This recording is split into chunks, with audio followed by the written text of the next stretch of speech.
پێکهاتەکانی ناو ئەنجومەنی پارێزگای کەرکووک ئیدانەی بڕیاری ئەنجامنەدانی هەڵبژاردن لە شاری کەرکووک دەکەن و ڕای دەگەێنن هاوڵاتیانی کەرکووک مافی خۆیانە وەک تەواوی پارێزگاکانی تر نوێنەری خۆیان هەڵبژێرن. بەداخەوە کەرکووک و ڕۆڵەکانی کەرکووک ئەمە سێ دەورەیە مەحرومەکرێت لە حەقی دیموکراسی خۆیان بۆ دەنگدان جیلێکی نوێ خوێنێکی نوێ بێت بۆ ئەندامانی ئەنجومەنی پارێزگای کەرکووک و ئەوەشە هۆکارێکە کە ئێمە ناڕێکی ناتەبان خەڵکانێک بە جێگای داخە کە ئەزانن دەنگ نایەنن و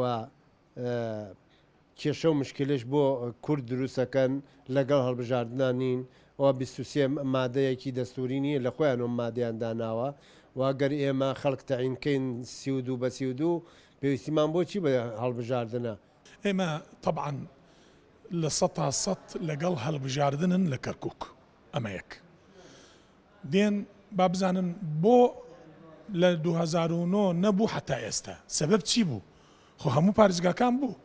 لە کەرکووک نەبوو. دووەم فقرە ئەوە بوو تەدقیق سجلات الناخبین یعنی ئەو سجلاتە کە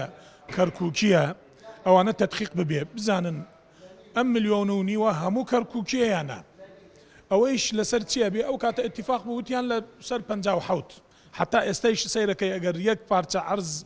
زەوی ئەسێنی إلا 57 ئەبێ یەڵە تەحویلە بێ بەناوت یان معنای چییە یعنی ئەوانە خەڵک کەرکووکن. بە بڕوای چاودێرێکی سیاسی بڕیارەکەی کۆمسیۆنی باڵای هەڵبژاردنەکان بڕیارێکی سیاسی و ئامانج لێی پێنەدانی دەسەڵاتەکانە بە حکوومەتی خۆجیایی کەرکووک.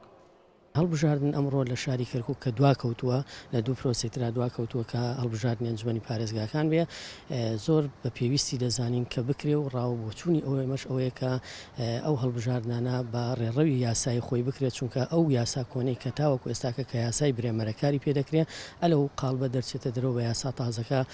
کار بکرێ و ئەنجومەنی پارێزگای کەرکووک و شاری کەرکووکش ئەو استحقاقی هەیەی و ئەو سەلاحیەتی هەیەی کە لە پارێزگاکایە بکرێ پێویستە شاری کەرکووکش لێ بێ بەش نەبێ. دوای تێپەڕبوونی 11 ساڵ بەسەر هەڵبژاردندا ئەنجومەنی پارێزگای کەرکووک لە 3 خولی هەڵبژاردندا لێ بێبەشکراوە. لێپرسراوانی کەرکووکش هۆکاری بڕیارەکە بۆ ئەوە دەگەڕێنەوە کە بەغدا نایەوێت ئەنجومەنێکی کارا لە کەرکووکدا بمەزرێن کە نوێنەرایەتی ڕاستەقینەی هەموو پێکهاتەکان بکات. ئاسۆ یاسین، کورسات نیوز، کەرکووک.